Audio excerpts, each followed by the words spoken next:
Hey guys, today we're going to look at an ancient Hindu architect called Vishwakarman and how everything we know about him is wrong.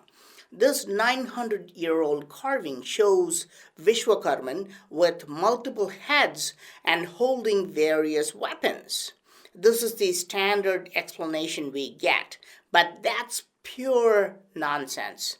If he has multiple heads, then how come the center head looks older while the other two heads show younger faces?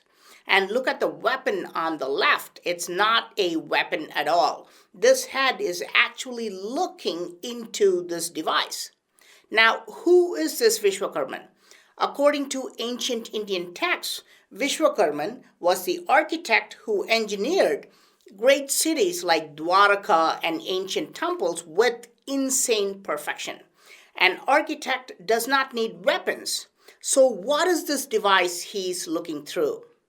He's using a theodolite. Now, what is a theodolite? Have you ever wondered why you always see civil engineers standing and looking through something? That is a theodolite. It is similar to a small telescope.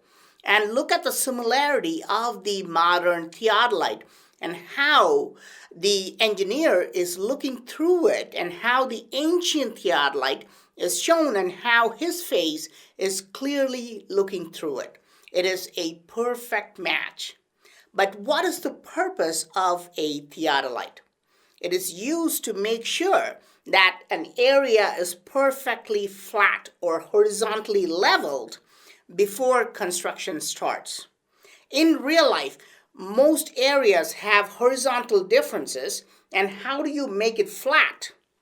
On one end of the site, you have the theodolite, and on the other end, you must place a leveling rod or a leveling staff which has markings. This is exactly what we see in the other hand in the statue. This is the leveling rod. Of course, the markings are gone now because of erosion, but it is quite visible in other carvings of Vishwakarman. For example, it's clearly visible in this statue. This is from the Sun Temple at Modhera, built around 1,000 years ago.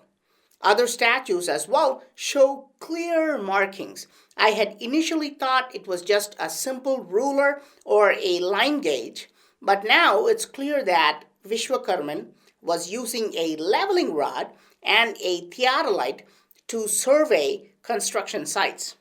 If you look at ancient temples, one of the things we marvel about is how they were able to achieve such flatness of the ground before they started construction. Even on mountaintops, they were able to create perfectly flat plain and then build temples. Now we can fully understand how they achieved this. The ancient builders carved the details quite clearly. This is not a multi-headed god. They're showing multiple people working at the same site. One guy is looking through the theodolite, the other guy is in charge of the leveling rod, and the older guy with the beard is the supervisor.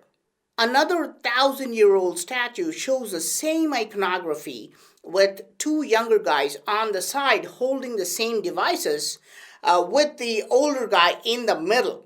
This is quite clear how they have carved Vishvakarman. Remember how civil engineers make 3D drawings. These three faces could be indicative of that as well. This is very interesting because we have always thought that Vishwakarman was one person, but perhaps it denotes a team of ancient engineers, just like how a team of engineers works on a site today. And I have been researching Vishwakarman for many months now, and I have seen various combination of faces in ancient temples. Sometimes all young faces, sometimes all older faces, and sometimes a combination of both young and old. Okay, so I have shown you how Vishwakarman achieved perfect horizontal level in the x-axis. But how did they manage to achieve vertical perfection in the y-axis. Because when you examine ancient Indian structures, it's amazing how you never see any tilted monuments. Temple walls do not have any tilt at all, unless the builders wanted a tilt or a slope. Every angle was built perfectly. Now, what do we use to measure vertical perfection today? This is called a plumb bob. It is the shape of an onion or a top, like a spinning top, with one half looking like a bulb and the other half with a pointed end. And that's exactly what we find in Vishwakarman's hand. I have seen many carvings and it's unbelievable. And what he's holding looks exactly like a plumb bob. What is more surprising, today we have mechanized plumb bobs. We can push a button with one finger and the string comes out. But they must have used the same button system in ancient times as well. Look at his finger. Why is he shown with one finger on a specific spot? I'm sure some will argue that this device is just a pot of water or something basic. If so, why does he have to use one finger in this position? This detail is not shown in this carving alone. I have seen carving after carving. It clearly appears that he's using one finger, like how we push a button today. And if you look at this device, he's holding in the same hand. This is just a long cylinder, and see how this is going into the ground. This is a soil probe which detects the strength and nature of soil before we start construction. Today we use a soil probe which is exactly like this, a long cylinder which goes into the ground, and then we can examine this soil sample. We have archaeological evidence that soil tests were constructed 1,000 years ago. We have inscriptions proving this. The Brihadiswara temple in Tanjavur was constructed at its site after doing extensive soil tests in various areas. And this location was chosen because the soil was very good. In his other hand, we can see a beaded mala or rosary, which was used to calculate the sacred geometry using number 108. I have explained the importance of 108 and how it was used in Indian architecture in a different video.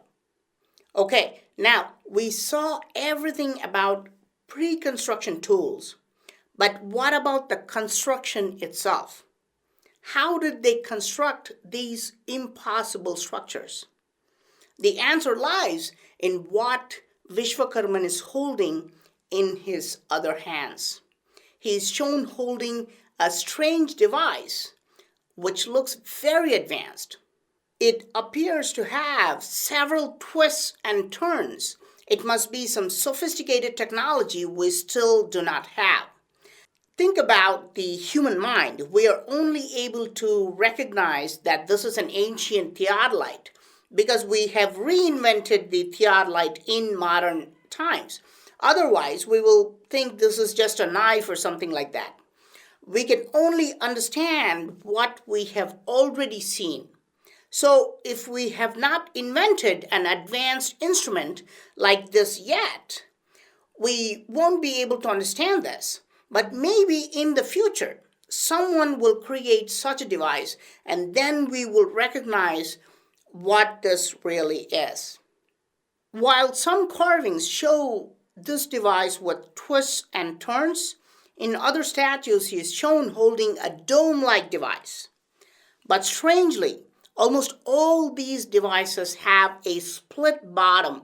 They don't have one rod, but two split rods resembling a tuning fork.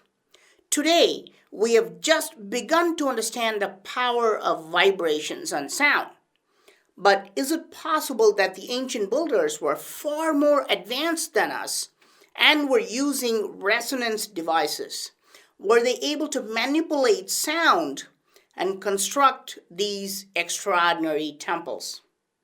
I have just started to uncover the secrets of the ancient architects called Vishwakarman. It's very hard to differentiate Vishwakarman and the creation god Brahma because they are both depicted with similar features in many temples and in ancient Hindu texts as well. The name Vishwakarman itself means the one who created the world. Is it possible that they were the original group of architects who engineered the entire human civilization? Is this why we were able to build incredible structures like the Kailasa temple? Our current understanding of ancient Indian history is very limited because we are looking down on the ancient builders. We are assuming that they were less sophisticated than we are. So people automatically dismiss ancient devices as simple, meaningless objects. If they see a depression, they will say it is a spoon. And if it's blunt, they will say it is a weapon. So what do you think? Did ancient builders use advanced technology in India? Or was everything constructed with primitive tools? Please let me know your thoughts in the comment section. I am Praveen Mohan. Thanks a lot for watching. Don't forget to subscribe and also click on the bell button to get all the updates. Please give this a thumbs up and do share it with your friends. And I'll talk to you soon. Bye.